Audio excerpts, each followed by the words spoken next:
The host farmers actually get remunerated because of compaction on the farm and things like that. So there's so many different things to take a look at when you talk about agricultural land being taken out of. But to be fair and to represent both sides of the story here, Vic and I did visit a wind farm, and there was, they put the roadways, or the road allowances along fence lines, and the one farmer we spoke to had minimal loss acreage. So again, it's important to know, to Marianne's point, we have to have the observations, we have to look at the practices, and we have to know the facts. And that's why I want the moratorium until we have those facts.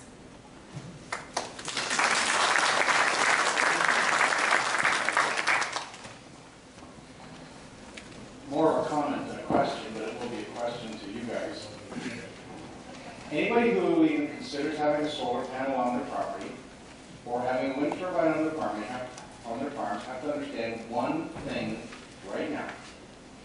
You just heard about all the damage that is currently happening in the system because of what is happening right now, what we have on the books, what it's producing.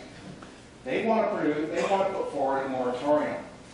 They're going to find out that the moratorium won't be good enough because the damage will continue to be inflicted on the system if we don't build a single wind turbine or put in a single solar panel from this point on. They're going to discover that the only way to fix the system is to kill all fit contracts, one way or another. So that means all of you people out there who have wind turbines or have solar panels, you're going to all be on the hook for all the lost money that you put into it.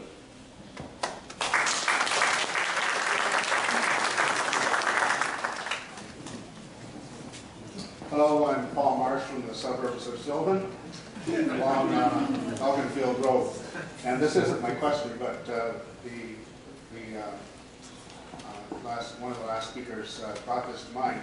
I was offered by a 1-acre representative $43,000 to have 80 feet of frontage along my farm, along Elginfield Road, for a trunk line, along with 2 payments of $9,000 for signing. And frankly, sir, I had no trouble at all saying no to that gentleman and sending him on his way. I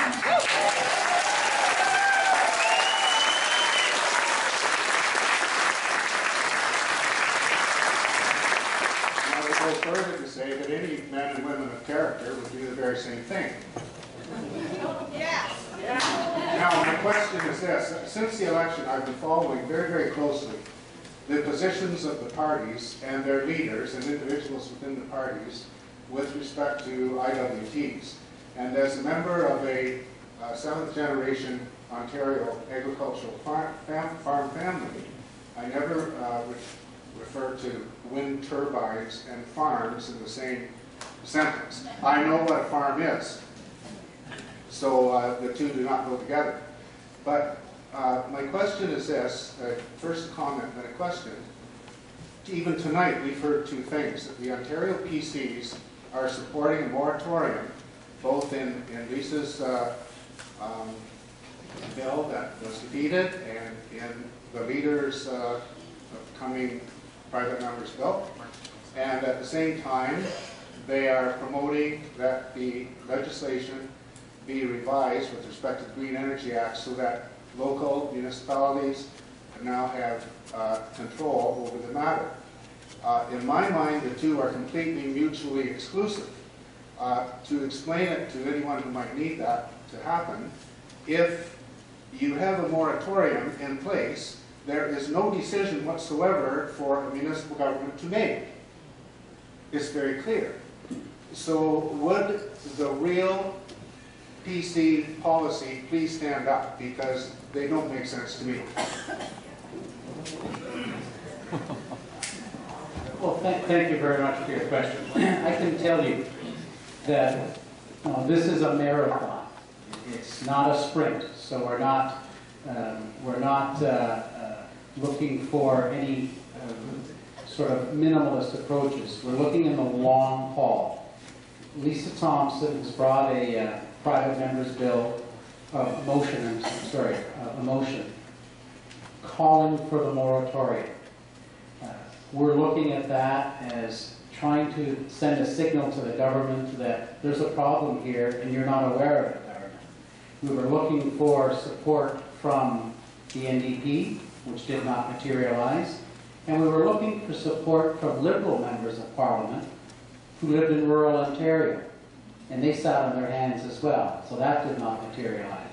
I think it's very important that we sent that signal that we believe they have a problem and are not acknowledging it. Our leader, Tim Hudak, is looking at Bill 42, as it's called, and this is his, of all the topics that Tim Hudak could have taken for his one private member's bill this year, he took the Green Energy Act. So he's taking it on the 30,000 foot level and saying, scrap it. We will scrap FIT. This is what he chose to use his private member's bill for, to scrap the FIT program.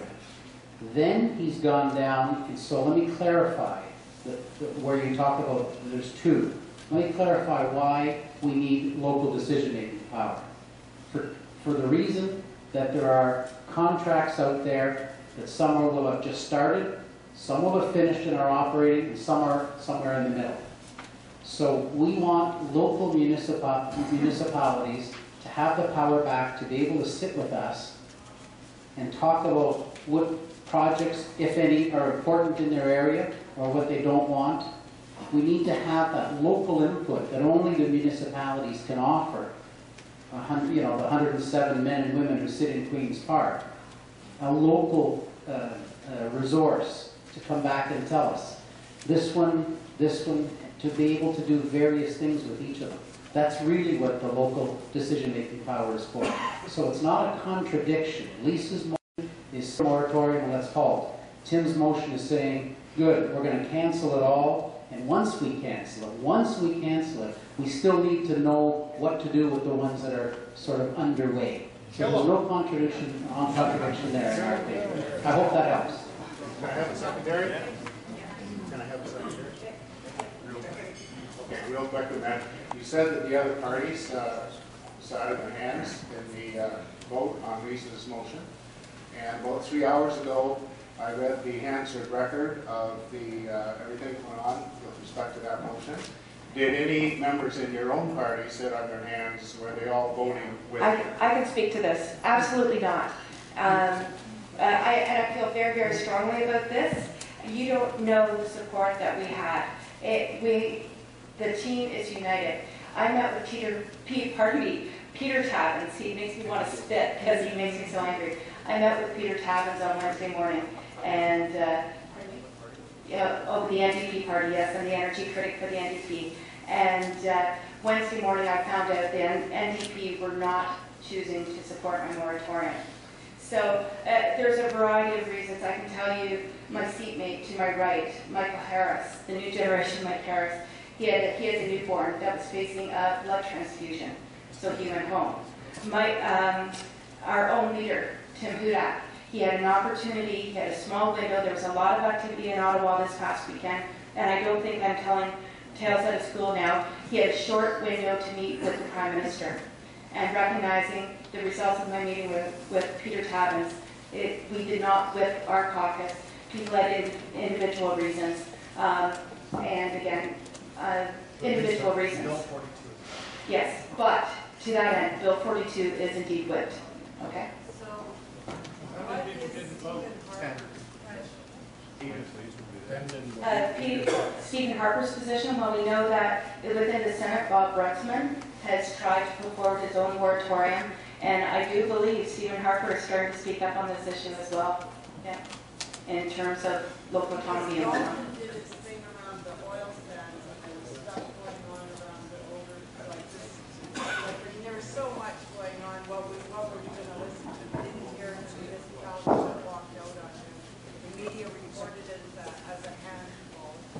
I think 100 is more than a handful. Yeah, 100 is more than a handful. I was there for that. So were the 600 or 1,600 seats that the hall held, were they all filled?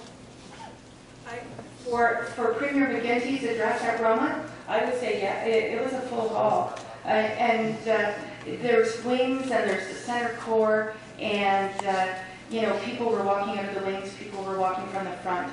It was massive.